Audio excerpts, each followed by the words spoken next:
Namaskar, this is B. Zungana. Hello, this is Declan McMahon, and today we want to talk about the upcoming midterm elections, which, as of today, October 16th, are now, I believe 3 weeks away? Yeah, they're coming. They're actually coming, wow.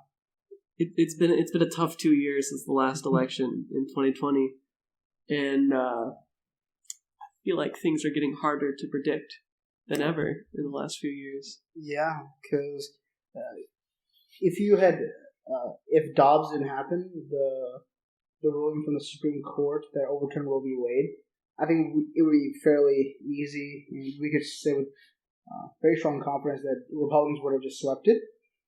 But because of Dobbs, I think it's becoming a lot more tight. Yeah, I think if you go back even just a few months, things were set up to be a red wave, similar to like 2018, but in the opposite direction. But the Supreme Court ruling about overturning Roe and even Biden's slight turnaround in popularity, even though he's still not the most popular. But those two factors, I think, have made these midterms a lot more competitive than anyone could have thought a few months ago. Yeah, because if you look back in the summer, Republicans, according to 538, were expecting the chance of them winning with 55 and 100, 55%. But now, when we're just looking at the Senate forecast, it is now Democrats being with 66. And we can all think, if you're a Democrat, you can thank Dobbs for that, as unfortunate as it might be. Yeah. I think most of the forecasts I've seen have Democrats just slimly holding on to the Senate this year. And I think the two main factors that contribute to that are the Dobbs decision and also the Republican Party choosing, for lack of a better word, horrible candidates. There are some seats that should just be considered a lock, should be considered just solid red. Pennsylvania, Georgia, Wisconsin. If you go back 2 years, these seats were considered solid red. Well, not even Democrats winning Georgia was unthinkable. It was considered a fluke for a while, but now with the Senate race in Georgia with Walker versus Warnock, according to 538's predictions, there's a 60% chance of Warnock winning re-election. Yeah. Which, for a Democrat in Georgia, in the South, is unthinkable. Raphael Warnock's biggest asset is Herschel Walker. Because Herschel Walker is incredibly bad. Yeah. We could talk about Herschel Walker's controversies, but I think we'd be here all day. Like his pretending to be a cop, even though he's an honorary cop, he pretends to be a real cop. The children that just keep popping up every few months. There's a new story about how he impregnated some other woman and tried to pay for an abortion. His own son, Christian Walker, who is a TikTok star who I'm quite fond of, has come out recently saying some negative things about his father. You could just go on and on with the Walker controversies, but the biggest thing helping Warnock right now is Herschel Walker. Yeah, and in Pennsylvania, it's a very similar thing, but I feel like John Fetterman has more of that, Pennsylvanian aesthetic. Just look at the man, the way he looks, the way he dresses. It also helps that Oz is just bad.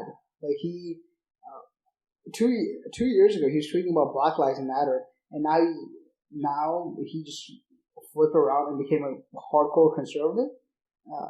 And he also doesn't live in Pennsylvania, too. He lives in New Jersey. He lives in New Jersey, and he votes in Turkey. He still participates in Turkish elections. Wait, he served in the army just so he can get dual citizenship. Yeah. I think most things in his life have been a grift. Yes. His show was all about pushing not so proven cures and medicines. And John Fetterman has proven to be extremely popular and effective as a lieutenant governor. And he was an incredibly popular mayor of Braddock, Pennsylvania, which was a tiny little town. And his rise has not been a coincidence. He's just popular. He has a winning message. He's got that working class man aesthetic. He doesn't wear a suit. He wears that hoodie and baggy shorts. He gets a lot of crap for that. There was a clip from Tucker Carlson's show I saw the other day where he spent about a minute just railing on Fetterman's image. And Carlson said, "No working man actually wears a hoodie," which I think is just a testament to how out of touch Tucker Carlson is. Yeah, but Fetterman has that appeal to everyday people. I think another interesting state, because most of the focus has been on Pennsylvania and Georgia for obvious reasons, but it's actually in Nevada because Catherine Cortez Masto is in an incredible close race with Adam Paul Luxalt. According to 538, it's 51% chance that Catherine can win. Masto can win, and then there's a 49% chance that Luxalt can win, which incredible close margin. And even looking at the forecasted vote share, Masto, the Democrat, will only win by 0.1%. Yeah, Nevada's been close for a while, but it's tightening just more and more each week. Which I think, I'll be honest, I don't know too much about this race, but I think it has more to do with the popularity of Luxalt, if I'm pronouncing that correctly. Yeah. Also, Hispanics are moving a bit more right wing. Yeah, that's been a trend over the past couple of years. You see, like, South Texas and Florida have been moving redder and redder over the years. Yeah. Speaking of Florida, the Marco Rubio versus Val Demings Senate race was once thought to be quite competitive, but as time goes on, Republicans are gaining strength in Florida. Even the governorship of Ron DeSantis, he only won in 2018 by a margin of like 60,000 votes or something like that. But he's governed like he won with a 20-point margin, and it's the Democrats' chances in Florida are not looking good. Ron DeSantis is just getting more popular each day. Yeah, Ron DeSantis runs that state like he runs Alabama. It's legitimately impressive. And speaking of which, I do want to talk about this one guy who I fundamentally despise. Right? This is the best showcase of the idea that Republicans can fundamentally say what they want in a swing state, but Democrats have to be like, oh, I don't want to, ban guns, I'm pro-gun, or something along those lines. Well, Republicans can say, fucking vaccines can make you a crocodile. Like, Ron DeSantis is incredibly right-wing. He's not a moderate. He's not a centrist. But at the same time, he has the highest probability of winning. Ron Johnson has this ability to just win out of fucking nowhere. It is impressive. He beat, what's his name? He beat the previous, I think, 2-term senator. Yeah, Russ Feingold, who's a big Democrat. Well, he was previously a Republican, if I am correct.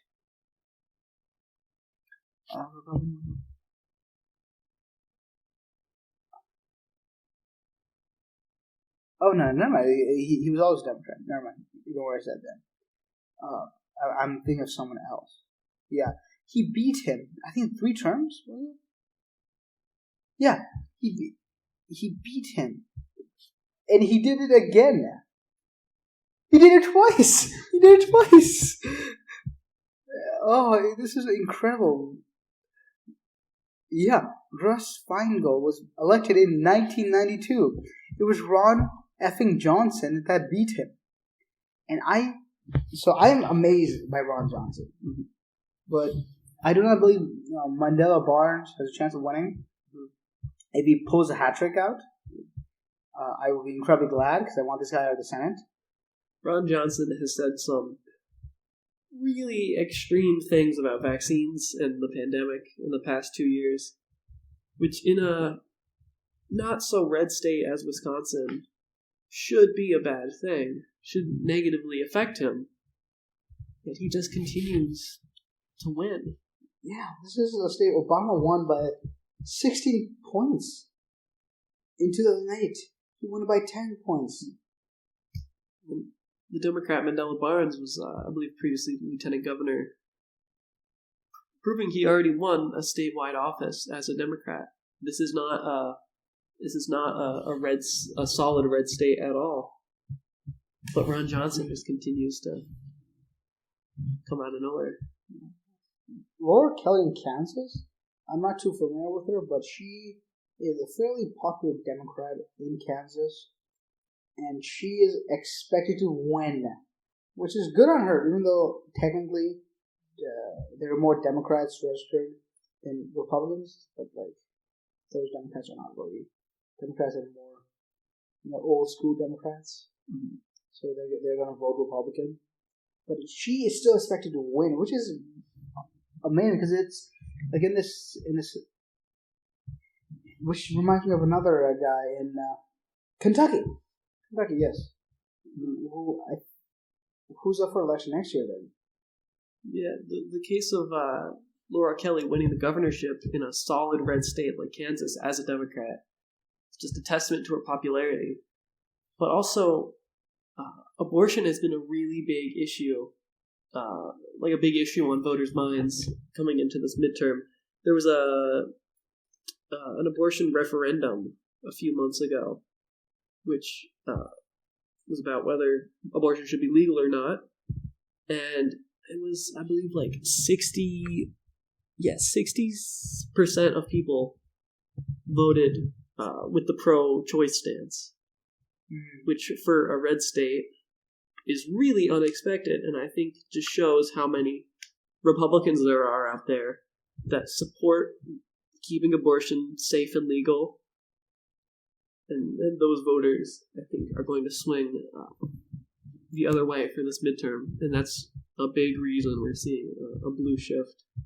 Also, the question was, should there be no Kansas constitutional right to abortion, or to require the government funding of abortion and reserve to the people, through their elected state legislators, the right to pass laws to regulate abortion, including but not limited to circumstances of pregnancy relating from rape or incest, or what necessary to save the life of a mother. Which, the wording makes me in for the, let's say if the Republicans in Kansas got very aggressive, they would be okay with banning. They would be okay with banning abortion, even if the one was raped, which I think the majority of the country very much opposes.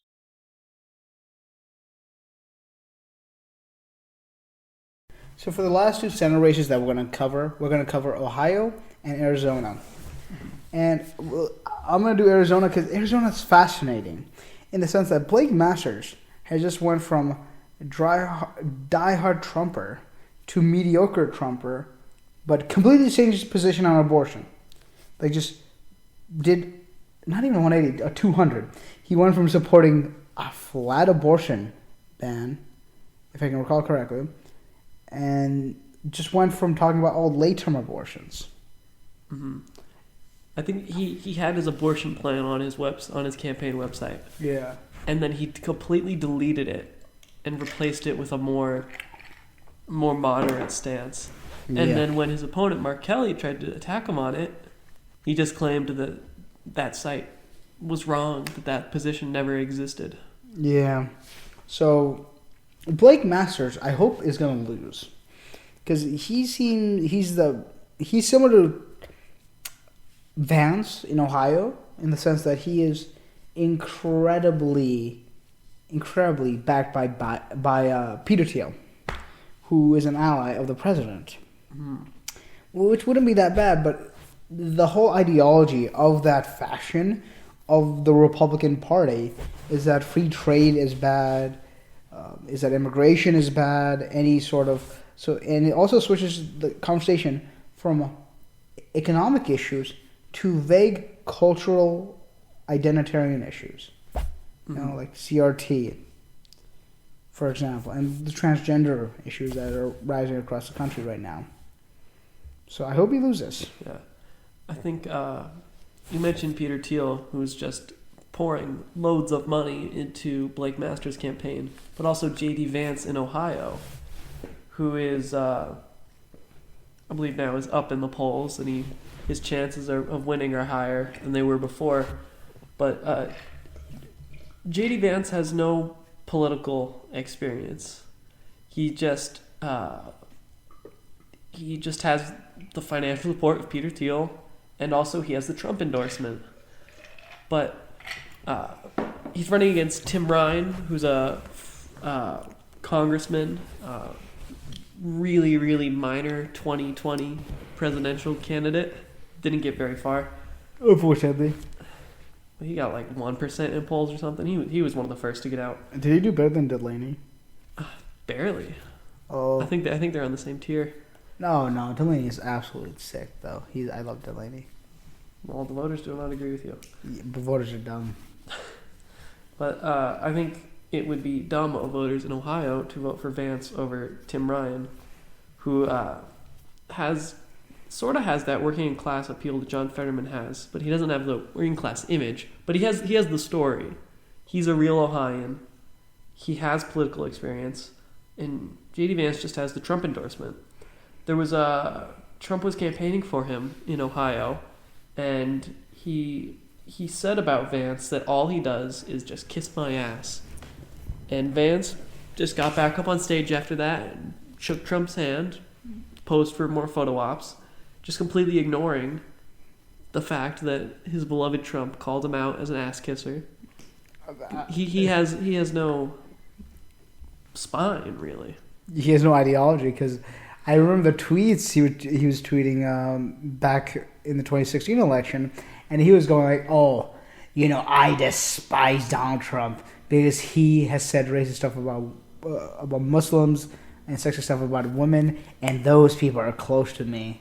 I can't stomach him." I mean, there's this fantastic ad by Club for Growth that showcased this, and now look at him, like legitimately, absolutely, like no spine, no fundamental ideology that he's running on, and he just has that, like, oh, I grew up in Appalachia, but now look at me, I went to Yale, and now I care about the people, and I love this man, even though I despised him. Mm-hmm. I absolutely did not. He even said, "Oh, I might have a stomach and vote for Hillary Clinton."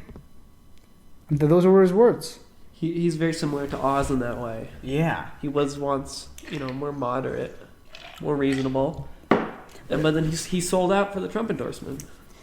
Yeah, and it's insane. And I mean, to Oz's defense, went from like a very liberal Hollywood guy to a very more moderate Republican. Vance is not. Mm-hmm. He has went from a moderate guy to an absolute more far right lunatic. I mean, he just look at him. He's like, oh, when Americans complain about jobs being shifted overseas, they're called racist. Like, by who? Like, Obama bitched about this. Like, it's just like it's these dog whistles that are just coming. No, not dog whistles. It's these cultural identitarian issues that are just being at the forefront by this faction of the Republican Party, which is, I firmly believe, is bad for the country. Mm-hmm.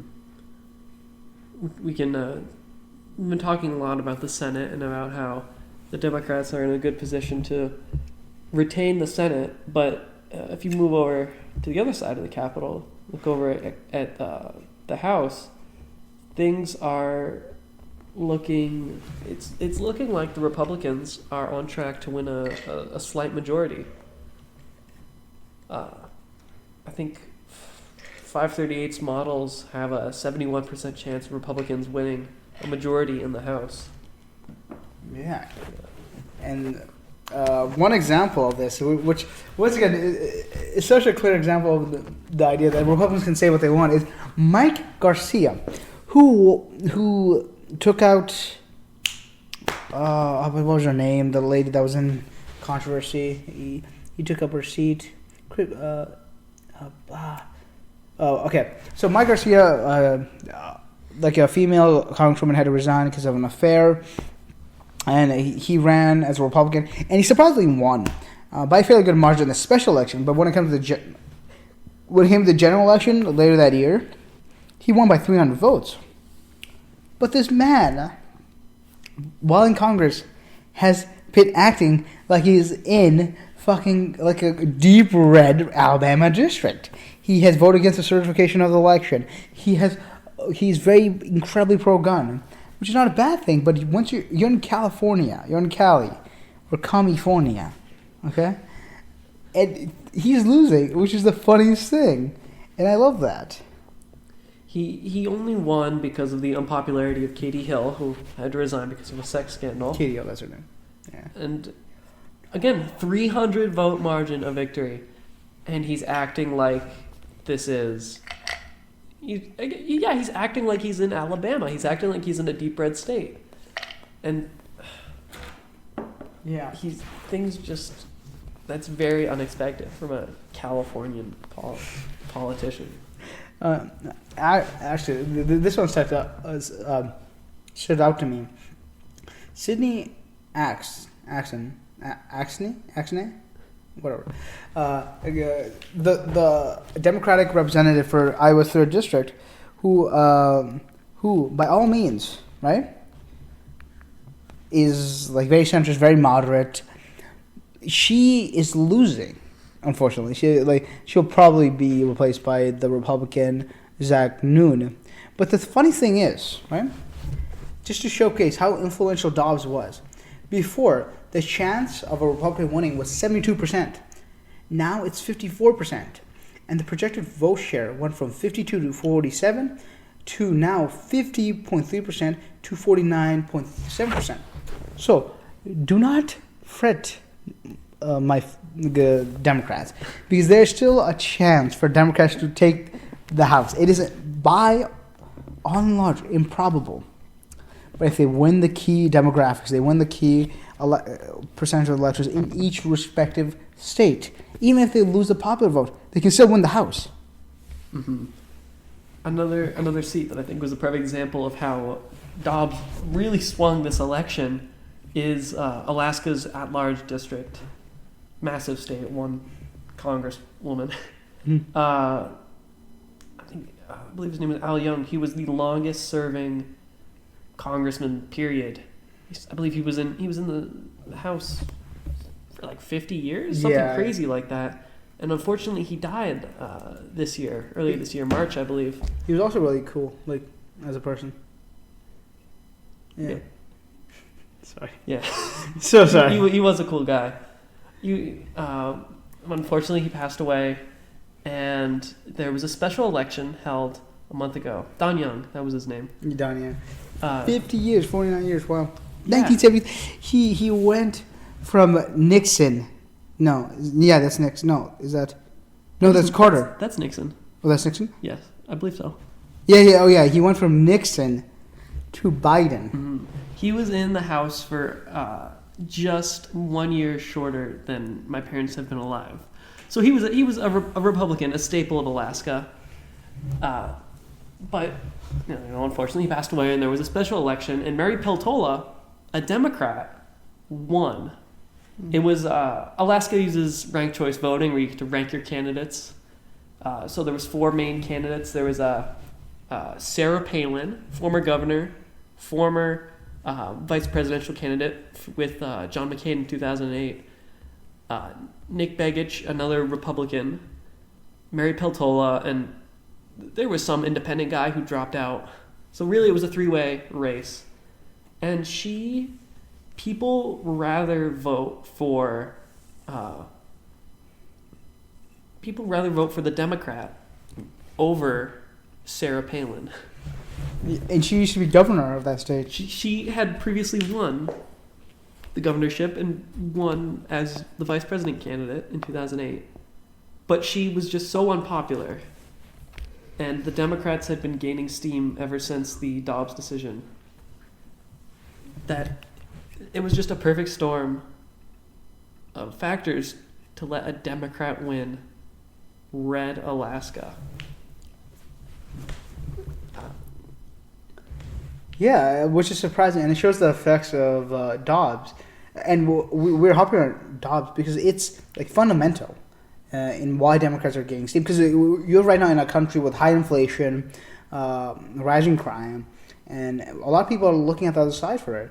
And one of the states that is Oregon, which you would expect to be a solidly blue state, but the reverse has happened actually, where the Republican candidate Christine Drazen has chosen a very moderate tone on abortion, and in August there was a 70% chance that the Democrat could win, but now it's 51-49 for the Republican. Mm-hmm. So Democrats might lose Oregon, which is quite strange to say. Yeah, there also was an independent candidate who came in and has been siphoning votes away from the Democrat, which I think is also why we need ranked choice voting, because that way we can have viable third-party candidates. Yeah, looking at the estimated vote share, this independent is expected to win about 17% of the vote. No way. There's no way. I don't buy that. Yeah, independents often, throw a wrench in things and siphon votes away. But in a state like Maine, which has ranked choice voting, independent candidates have always been popular and are now more likely to win seats. Another effect of ranked choice voting has been the Senate race in Alaska, where basically there was a primary earlier this year, and the two frontrunners were incumbent Republican Senator. Why am I blanking on her name? The Alaska senator? Who's the Alaska senator? Sullivan? No, the other one. Oh! We should know this. No, she's very... It's Collins... Murkowski.